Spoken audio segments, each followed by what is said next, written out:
హృదయమొక అద్దమని నీ రూపు బింబమని తెలిపేను హృదయం నీకు సొంతమని బింబాన్ని బంధింప తాడేది లేదు సఖి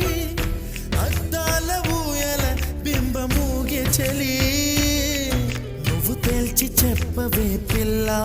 లేక కాల్చి చంపవే లైలా నా జీవితం నీ కనుపాపలతో వెంటాడి కవేటాడొద్దే లేదని చెప్పా నిమిషము చాలు లేదన్న మాట తట్టుకోమంటే మళ్ళీ మళ్ళీ నాకొక జన్మే కావాలి ఏమి చేయమ